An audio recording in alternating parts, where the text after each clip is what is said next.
Have you ever left a conversation and immediately started replaying every single thing you said? Wondering if you talked too much, if you were boring, or if people even noticed you were there.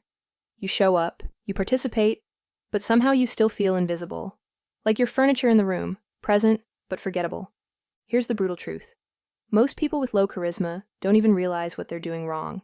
They think they're being friendly, engaged, confident even, but they're actually doing 3 specific things that make people forget them the second they walk away. And listen, I get it. I used to be that girl who would go home after every social interaction and cringe at myself for hours, replaying moments, wishing I could redo everything. It was exhausting. But here's the thing. Charisma isn't some magical gift that certain people are just born with. It's a skill. And in the next 8 minutes, I'm going to break down the 3 behaviors that are killing your charisma right now and exactly how to fix them. Stay with me, because this is going to change everything.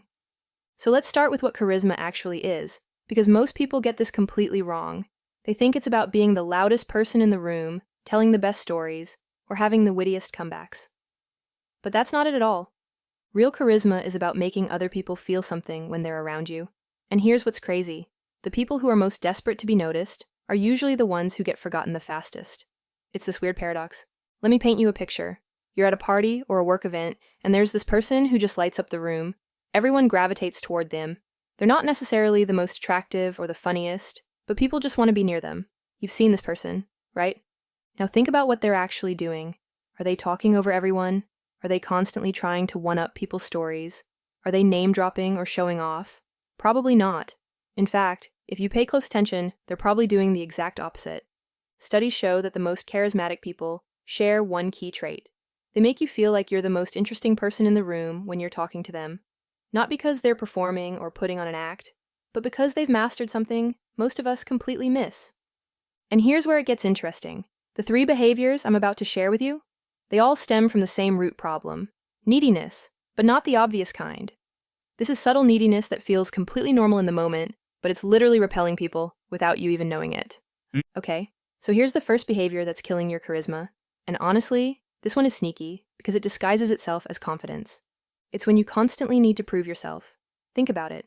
Someone mentions they went to Italy, and you immediately jump in with your Italy story.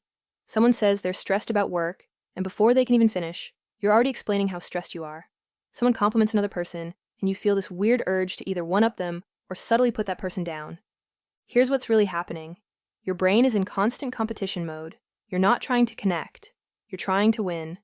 And I'm going to expose myself a little here, but I used to do this all the time. Someone would share something cool they did, and I'd instantly feel this panic like, wait, I need to share something cooler so they don't think I'm boring. I thought I was just being conversational. But the truth? I was being needy AF. The psychology behind this is actually fascinating. When we don't feel inherently valuable, we try to manufacture value through achievements, stories, or superiority. But here's the truth bomb that changes everything. Charismatic people don't prove their worth. They already know their worth. So they don't need to compete for attention. They can celebrate other people without feeling threatened. They can listen without planning their next story. They can give compliments without expecting anything back. This is what I call warm confidence. It's the, I like you, but I don't need you energy. And it's magnetic because people feel safe around it. They feel seen. They feel valued. So how do you fix this? Here's your first action step. For the next week, every time you're in a conversation and someone shares something, practice giving them targeted attention. Lean in slightly. Make eye contact. Don't interrupt. Don't immediately relate it back to yourself. Just listen like what they're saying actually matters to you. Because here's the secret. Charisma isn't about being interesting. It's about being interested. Now let's move to the second behavior, and this one might sting a little. It's the inability to genuinely compliment other people, especially people you perceive as competition. Listen to me carefully on this one. If you can't look at another woman and think, wow, she's gorgeous, or she's so confident, or I love her style, without feeling like it somehow diminishes you, that's scarcity mindset, and people can sense it a mile away. I know how it feels. You see someone getting attention, and you think, if everyone's looking at her, they're not looking at me.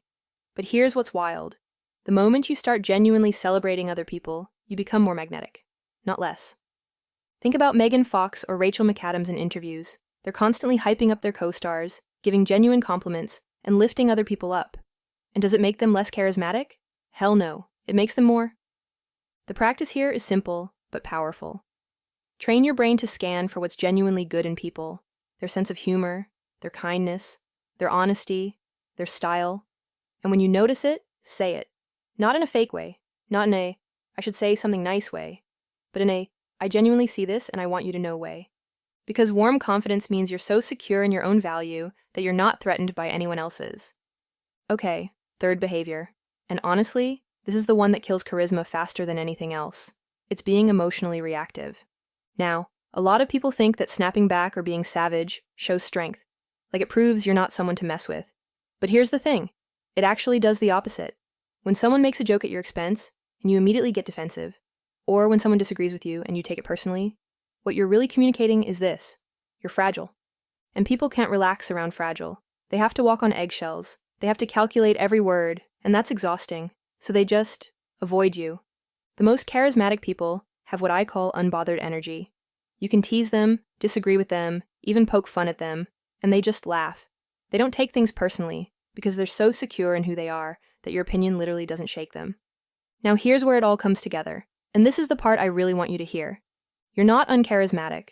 You've just been programmed to seek validation instead of giving presence. You've been taught that you need to perform, compete, and defend to be worthy of attention. But that's the exact thing that's pushing people away. Here's the real secret. Charisma isn't about getting people to notice you. It's about making people feel safe, seen, and valued when they're around you. The moment you stop needing validation and start giving attention, everything shifts. You're not the girl who needs approval. You're the girl who makes others feel like they matter. That's magnetic. That's addictive. That's real charisma. So here's what you do. Start with just one thing. Pick the behavior that resonated most with you. Maybe it's neediness disguised as confidence. Maybe it's the inability to compliment others. Or maybe it's being too reactive. Next time you're in a conversation, catch yourself. When you feel the urge to prove yourself, pause. When you feel threatened by someone else's success, choose to celebrate them instead. When someone says something that normally would make you defensive, just smile. These micro shifts, they compound. You'll notice people leaning in more when you talk, seeking you out at events, texting you first, because you've become the person who makes them feel good about themselves. And that's irresistible. Trust me on this. I've watched this transform not just my own life, but so many women I've worked with. You're not invisible. You've just been playing small, trying to earn something you already have. Your presence is valuable, your attention is powerful, and the moment you truly believe that, everyone else will feel it too. So I want to hear from you. Which of these 3 behaviors hit home the most? Drop it in the comments below so we can all support each other on this journey. This was the Siren Scriptures. Thank you so much for watching. Now go out there and be the magnetic, unbothered, confident woman you were always meant to be. Stay confident, smart, and glowing.